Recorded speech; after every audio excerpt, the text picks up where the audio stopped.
할렐루야. 말씀과 동행하는 하루에 나오신 여러분들 축복하고 환영합니다. 6월 20일 월요일, 한 번도 살아보지 못한 귀한 하루가 또 시작됩니다. 주의 말씀으로 오늘 하루를 살아가는 우리 모두가 되었으면 좋겠습니다. 오늘은 우리 함께 찬양하며 주님의 이름을 높이며 예배를 들어갔으면 좋겠습니다. 온 마음 다해 주 사랑하라. 함께 고백합시다. 온 마음 다해 주 사랑하라. 생명 다해 주 사랑하라. 뜻을 다하여 사랑하라. 온 마음 다해 생명 다해 주 사랑해. 온 마음 다해 주 사랑하라. 생명 다해 주 사랑하라.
오늘 함께 나눌 말씀은 골로새서 4장입니다. 특별히 오늘 1절부터 6절에 있는 말씀을 함께 읽으며 예배하기를 원합니다.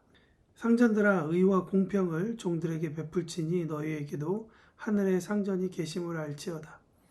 기도를 계속하고 기도에 감사함으로 깨어있으라. 또한 우리를 위하여 기도하되 하나님이 전도할 문을 우리에게 열어주사 그리스도의 비밀을 말하게 하시기를 구하라. 내가 이 일 때문에 매임을 당하였노라. 그리하면 내가 마땅히 할 말로써 이 비밀을 나타내리라. 외인에 대해서는 지혜로 행하여 세월을 아끼라. 너희 말을 항상 은혜 가운데 소금으로 맛을 냄과 같이 하라. 그리하면 각 사람에게 마땅히 대답할 것을 알리리라. 여러분, 하나님께서 우리에게 오늘 하루를 열게 하시며 우리에게 주시는 은혜, 또한 부탁, 사명 여러 가지가 있을 것 같은데요. 저는 그 중에 하나가 권위라고 생각을 합니다. 하나님께서 우리에게 사람마다 크고 작은 권위를 주셨고 그 권위를 통해 하나님의 나라 가운데 또한 하나님의 사람들이 이 권위를 잘 쓸 수 있도록 또한 이 권위가 좋은 모습으로 보일 수 있도록 우리의 삶을 통해 주님은 일하시고 계시다라고 생각을 합니다.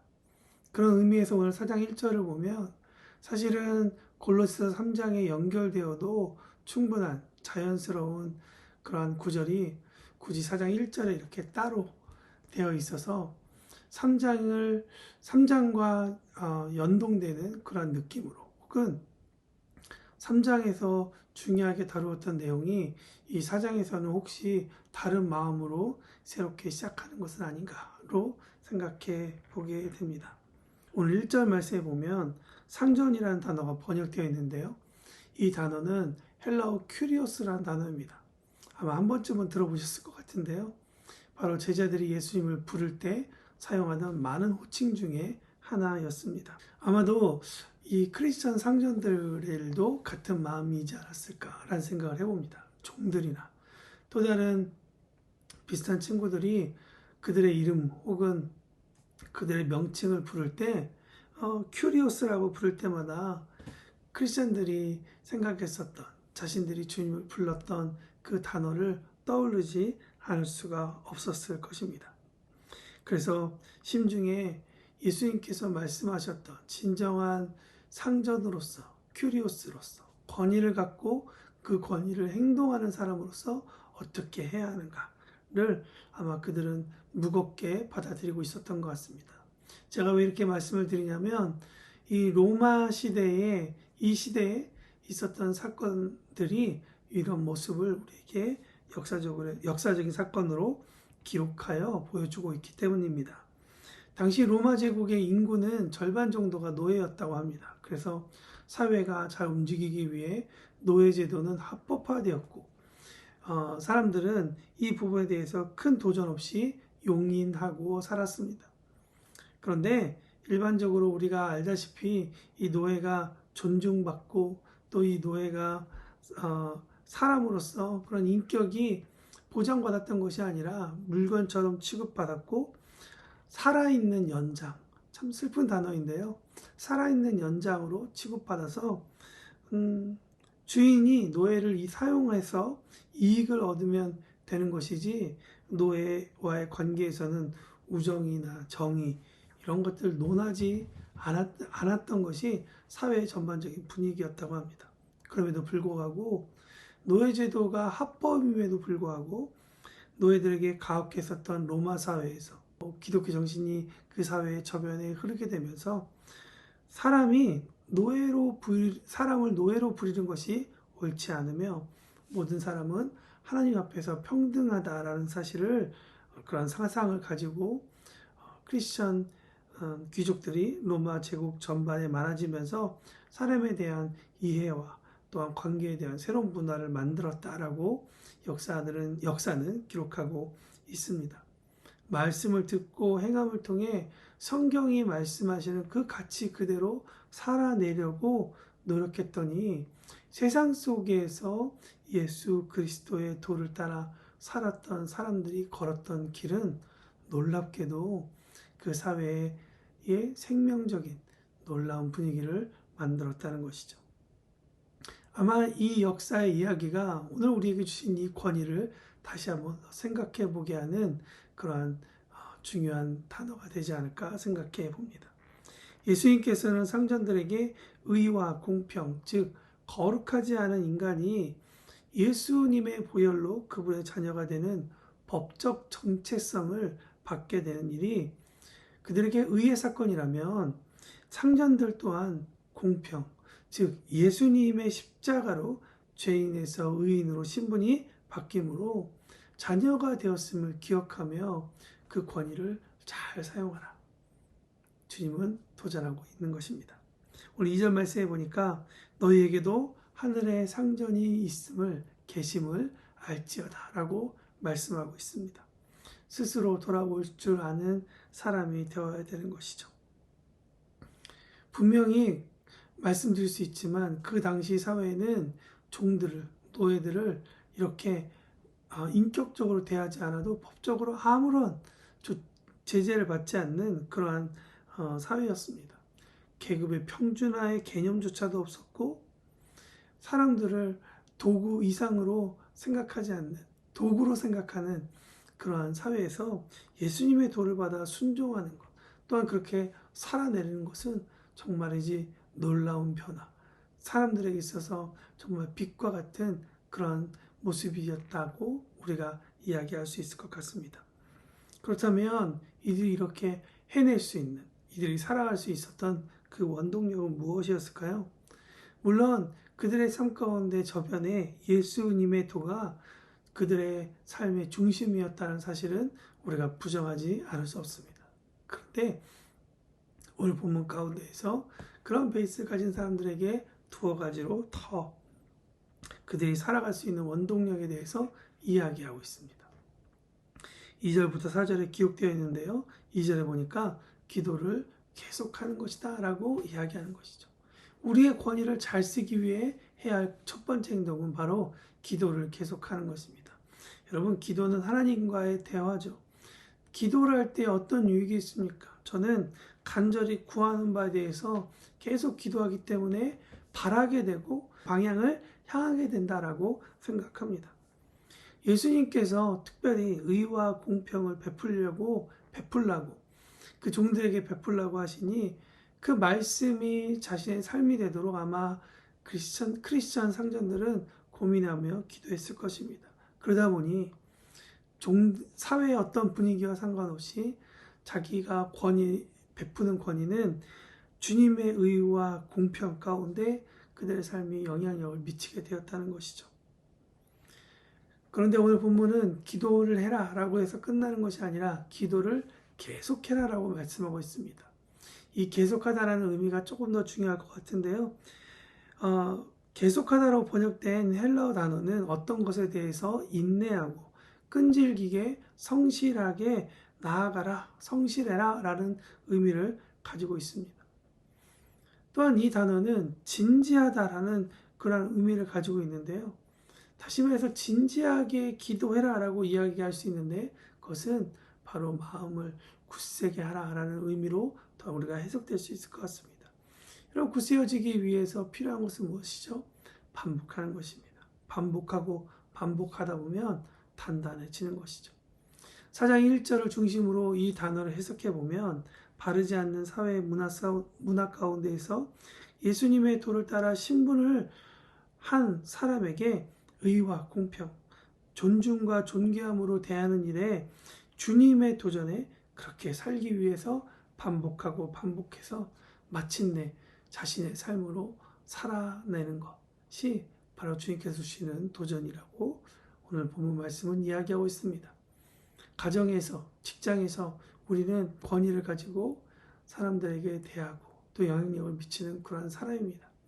우리들이 꼭 기억해야 할 것은 깨어서 계속적으로 기도하는 일을 멈추지 말아야 할 것입니다. 두 번째, 우리에게 말씀하시는 것은 방금 전에도 말씀을 드렸지만 깨어 있는 것입니다. 깨어 있다라는 것은 원어적으로 보면 경계하고 주의하고 정신을 차리라 하는 말씀이시죠. 그런데 단순히 깨어 있으라고만 이야기하지 않고 이 문장에서도 어떻게 깨어 있느냐가 중요하다라는 것을 우리에게 이야기하고 있습니다.